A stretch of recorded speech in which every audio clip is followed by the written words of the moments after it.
Hello, Dharamchand speaking. Hello Dharamchand ji. जी मैं आपका पड़ोसी अमर बोल रहा हूँ। अरे आज हमारी याद कैसे आ गई भाई? जी दरअसल आज मुझे आपकी मदद की जरूरत पड़ गई। भाई बात मेरे बस की हुई और मैं आपके किसी काम आ सका तो मैं अपने आप को खुशकिस्मत समझूंगा। बात यह है कि मुन्नी नाम की एक लड़की जया के गांव से आई है और जया बहन को उसका आपके यहाँ रहना बिल्कुल पसंद नहीं है। वो तो उसको गांव भेजना चाहती है, यही ना? जी हाँ, लेकिन मैं उसको गांव नहीं भेजना चाहता। ये मेरी मजबूरी है। अमर बाबू, इससे पहले कि मजबूरी आपके लिए परेशानी बन जाए, आप इस मजबूरी को वहीं भेज दीजिए जहां से आई है। मगर मैं चाहता हूं कि आप उसे कुछ दिन के लिए अपने पास रख लें और किसी को बताएं नहीं।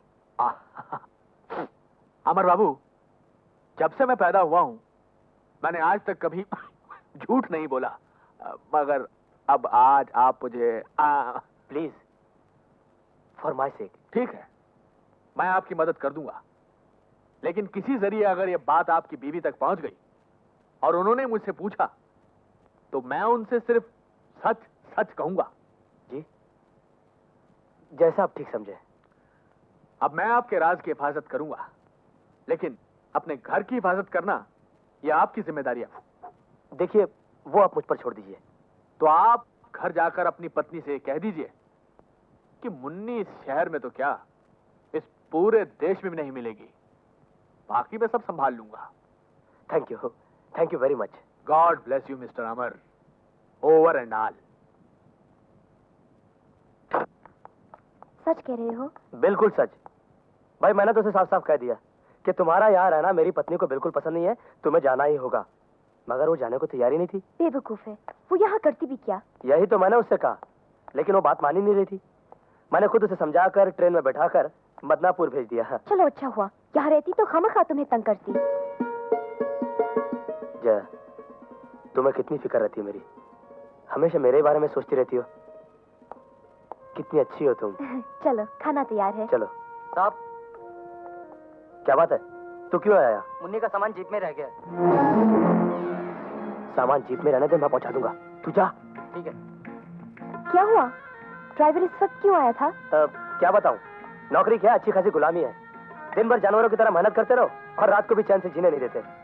बॉस ने बुलाया है। तो क्या जाना है? हाँ जाना ही पड़ेगा, फाइल जो मंगवाई उसने। मगर जल्दी आना।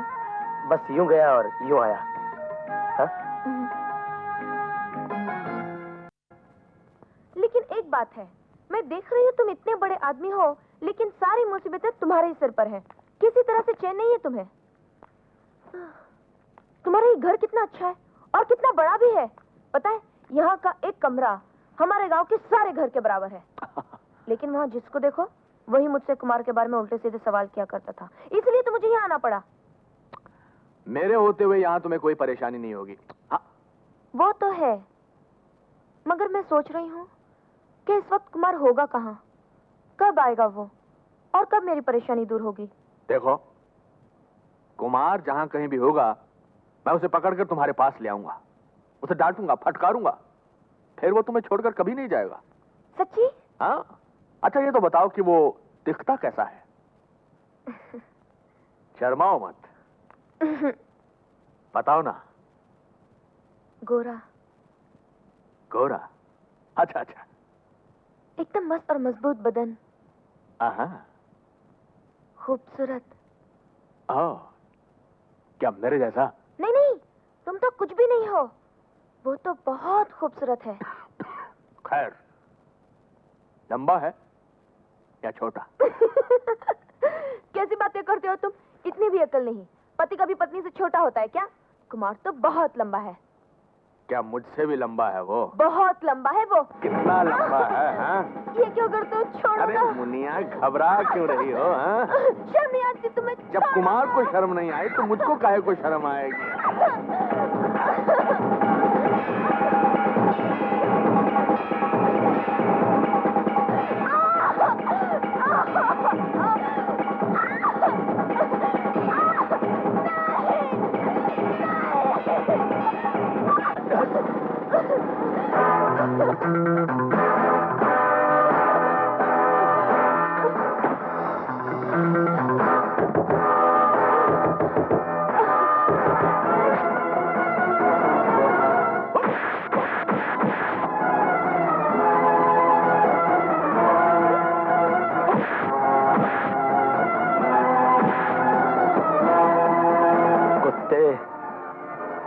दुनिया के सामने राम बना फिरता है, मगर है तू रावण से भी बदतर। गंदी नाली का कीड़ा है तू।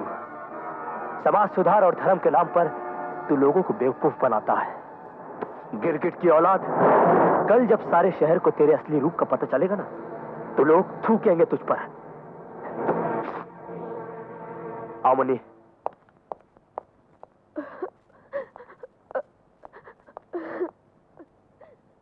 मिस्टर अमर, तुमने मुझ पर हाथ उठाकर अपनी बर्बादी को दावत दी है। धर्मचंद का असली रूप तो तुम अब देखोगे।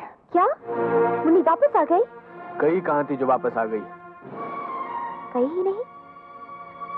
इसका मतलब उन्होंने झूठ कहा था मुझसे। झूठ पत्नी का विश्वास हासिल करने का बहुत पुराना नुस्खा है, और इस नुस्खे का इस्तेमाल हर पति करता है।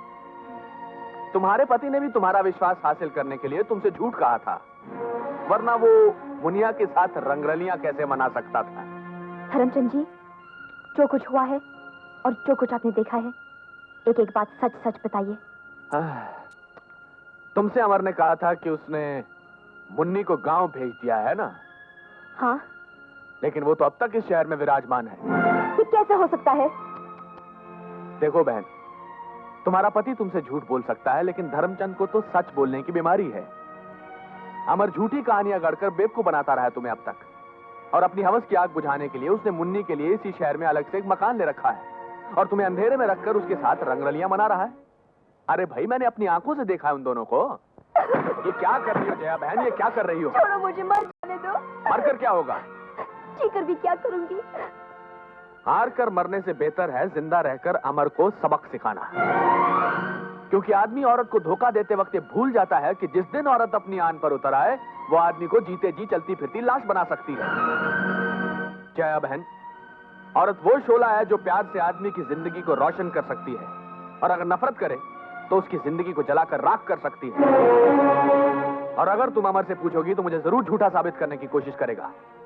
मेरे खिलाफ जहर उगलकर मुझे गिराकर तुम्हारी नजरों में खुद सच्चा और ऊंचा बनना चाहेगा, जबकि सच्चाई तो यह है कि वो इस वक्त भी उस आवारा लड़की के साथ गुलछर्रे उड़ा रहा है। आगे तुम खुद समझदार हो जया बहन।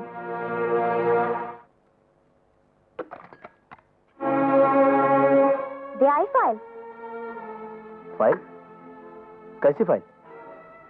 अरे हाँ, वो फाइल। अब देखो ना, वो फाइल देने गया और काम गले पड़ गया। अजीब घनचक्कर है अपना ये अफसर भी। अब मैंने उसे समझाया भी कि मेरी पत्नी घर पर अकेली है, सारी रात मेरा इंतजार कर रही होगी, परेशान हो रही होगी बेचारी। सच? हाँ, अब बिल्कुल सच है। अरे अरे नौकरियां तो ऐसी हजारों जाएंगी, लेकिन तुम्हारी जैसी पत्नी कहाँ मिलेगी। जया, जरा पानी गर्म कर दो, नहाकर आराम से सो जाना चाहता हूँ। सारी रात सोया नहीं हूं मैं।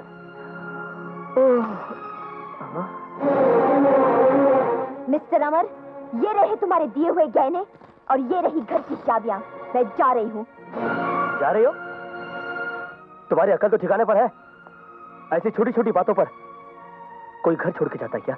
अगर मेरी जान भी चली जाए तो वो भी तुम्हारे लिए छोटी ही बात होगी। जया, जया, मैंने कह दिया ना कि आगे से अफसर तो क्या, उसका बाप भी अगर मुझे बुलाएगा ना तो मैं नहीं जाऊंगा, ठीक है? अगर तुम सचमुच अफसर से मिलने गए होते तो एक रात तो क्या, मैं 100 रातें इसी तरह तुम्हारे इंतजार में बिता देती। लेकिन अफसोस, तुम अफसर का बहाना करके मुन्नी से मिलने गए थे। लगता है उस धर्मचंद ने तुम्हारे खोल दिया है। जहर तो तुमने मेरी जिंदगी में घोला है, मुझे धोखा देके। अपनी गलती पे शर्मिंदा होना तो दूर की बात है, उल्टा धर्मचंद जी को कसूरवार बना रहे हो। उन्होंने तो एक अच्छे और नेक पड़ोसी होने का फर्ज निभाया है, लेकिन तुम एक पति का फर्ज भूल चुके हो। मैं पति का फर्ज भूल गया हूं कि तुम्हें पत्नी का कर्तव्य याद नहीं रहा। तुम्हें तो बस वही याद है जो सेठ धर्मचंद पड़ा गया है। खुद तो गुनाहों की दलदल में धंसते चले जा रहे हो। जो शरीफ और इज्जतदार है उन पे कीचड़ उछाल रहे हो। दौलत कमाकर इज्जत तो बना ली है उसने, लेकिन शराफत किसी बाजार में नहीं बिकती जया। सोने और चांदी की चमक धमक से उसने अपने काले चेहरे को तो छुपा लिया है, मगर अपनी काली करतूतों को नहीं छुपा सका। इतना नीच और घटिया आदमी है वो कि अपनी छोटी सी छोटी ख्वाहिश पूरी करने के लिए न जाने कितने लोगों की जिंदगियां बर्बाद करता है। तुम भी तो मेरी जिंदगी बर्बाद कर रहे हो। मुझसे कहा कि मुन्नी को गांव भिजवा दिया है, लेकिन उसे रख लिया यही रखेल बनाकर, और रात भर उस चुड़ैल के साथ मुंह काला करते रहे। मिस्टर अमर, हाथ मेरा भी उठ सकता है, लेकिन मैं अपने संस्कार को तोड़ूंगी नहीं।